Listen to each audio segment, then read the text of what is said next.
Welcome back to the Factory of Jank. I'm your host Logrith, and we're going to go through some more Throne of Eldraine spoilers. We stopped off on the Reeve Soul reprint here last time at 188 spoiled cards. Let's refresh and see where we are now. 206. So we'll start over here. Looks like a Sorcerous Spyglass is being reprinted. That's a great sideboard card, awesome utility, and I think that is very much needed in a meta that has so many planeswalkers in it. Fell the Pheasant. 2 mana instant green, 5 damage to target creature with flying, and create a food token. So, a way to get rid of flyers and generate some food tokens for other shenanigans. Not bad, not bad. Elite Headhunter, Human Knight, 4 mana, Hybrid Rakdos. Menace 2/3. You can pay 3 Hybrid Rakdos to sack another creature or an artifact and have Elite Headhunter deal 2 damage to target creature or planeswalker. Very interesting design. I like the concept that the Headhunter will do anything to get to its target. That's pretty cool. Now we have the Ardenvale Tactician. It's an adventure card with Dizzying Swoop as the instant adventure, 2 mana, white and colorless. Tap up to 2 target creatures. For 2 white and a colorless, you also can get a flying 2/3 Human Knight. Not bad, probably not going to be terribly useful constructed, but it's a good pick for limited for sure. Oh, we skipped over Merchant of the Veil here. 3 mana Human Peasant, 2/3 that can haggle. It allows you to discard a card, and if you do, draw a card. I like it. I like it a lot. And then when it's a creature, you can pay 3 mana, discard a card, and draw a card. So you just basically get card selection off the wazoo with it. 3 mana is a little pricey for that ability, but it is repeatable, so I can sort of see why we're dealing with it and everything. Edgewall Innkeeper. 1 mana, 1/1 Human Peasant. Whenever you cast a creature that has an adventure, draw a card. And rules text, it says it doesn't need to have gone on the adventure first. So whether or not you use the adventure part of the card, if you cast a creature that has an adventure card option to it, you're going to get to draw a card. One important thing to keep in mind. This is an innkeeper that you can trust. Even though his smile is kind of greasy and slimy, he's fat. Always trust a fat innkeeper. Wandermare. 3 mana, 3/3 colorless Selesnya. Whenever you cast a creature spell that has an adventure, put a 1/1 counter on Wandermare. So we're getting a lot of adventure payoffs spoiled today. That's 2 in a row right there. The creature type is horse. That's pretty cool. It definitely fits with everything else. Glass Casket. That's beautiful artwork.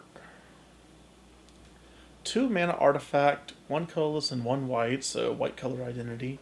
When Glass Casket enters the battlefield, exile target creature and opponent controls will convert a mana cost 3 or less until Glass Casket leaves the battlefield. So it's kind of like, man, I can't think of the name of it right now. The one that would give your opponent a 3/3 dinosaur if it was destroyed. Except it's easier to remove because it's an artifact.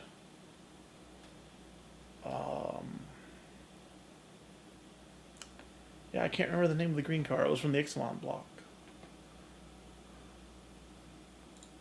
Deafening Silence. 1 mana enchantment, white. Each player can't cast more than 1 non-creature spell each turn.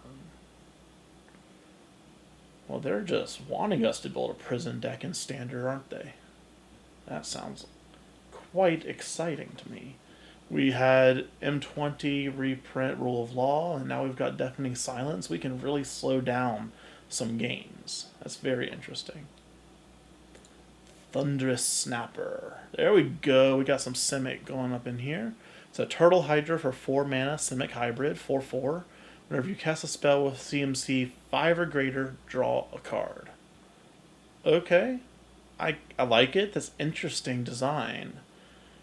It definitely wants you to curve up into more expensive stuff after it and keep playing it. Huh. I like it though. I like the design of a 3-headed Turtle Hydra. That's pretty cool. Or is that 4-headed? I think that's 4-headed. Yeah, there's one little tiny head right here. Ha! Oh, maybe 5, because there's a little tinier head right there. A 5-headed Hydra Turtle. That is a thing I never thought I'd see. Oathsworn Knight. 3 mana, 0/0, Human Knight, black. ETBs with 4/1/1 counters on it. Attack each combat if able. If damage would be dealt to Oathsworn Knight while it has a +1/+1 counter on it, prevent that damage and remove a +1/+1 counter from it. That's the Black Knight from Monty Python and the Holy Grail. You have to cut off both of his arms and both of his legs before he's actually dead or gone at the very least. I love it. You can play this card and attack in with it the first turn. What? No, it's just a flesh wound. Knight of the Keep, 3 mana, 3/2, vanilla, Human Knight. Raging Redcap, double strike Goblin Knight, 3 mana, 1/2. Okay. I like that we're getting more double strike creatures. There's a lot of instant speed pump spells now, and that definitely lends to some pretty interesting combat turns. Lost Legion, 3 mana, 2/3, Spirit Knight. When it enters the battlefield, scry 2. Not bad. Not bad at all.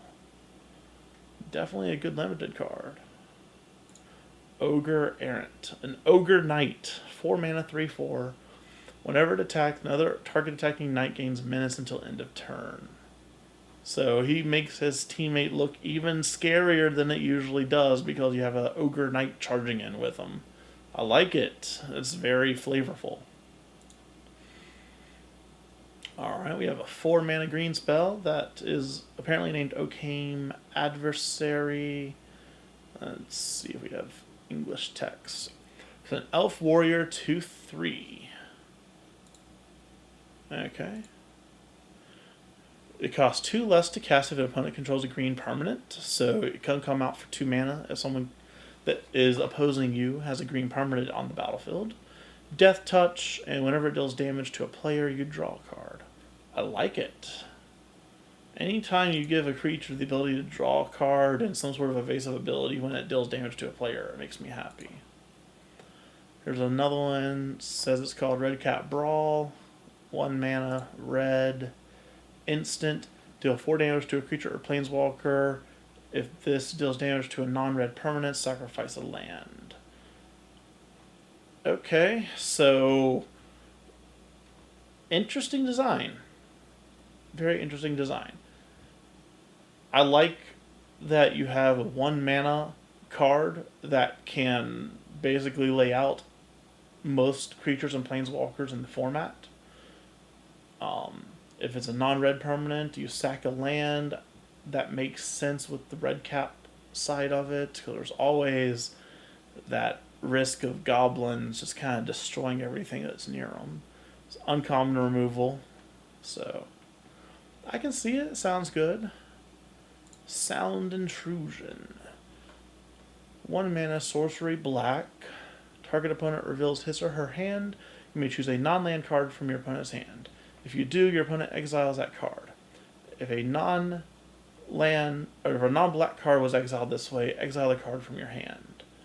So this looks like it could be a sort of cycle in the set, like a mini cycle, where you have uncommon 1 mana spells that do some pretty powerful stuff, but can force you to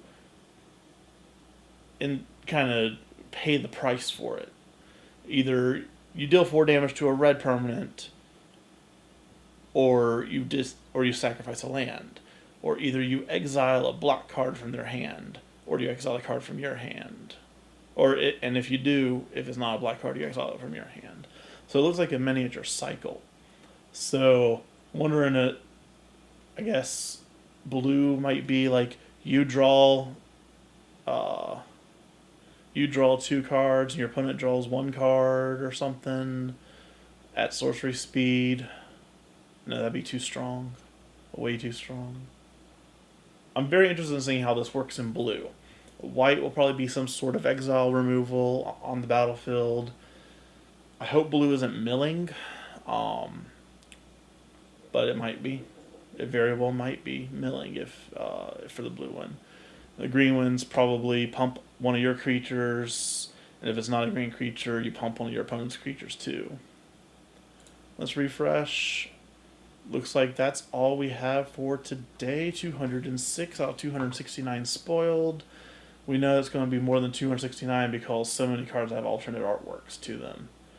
I'm looking forward to seeing what else we got coming. There was less overall stuff that was super flavorful for like the high fantasy world, with the exception of Glass Casket and the Oathsworn Knight here, the Black Knight that just won't stop. I like it.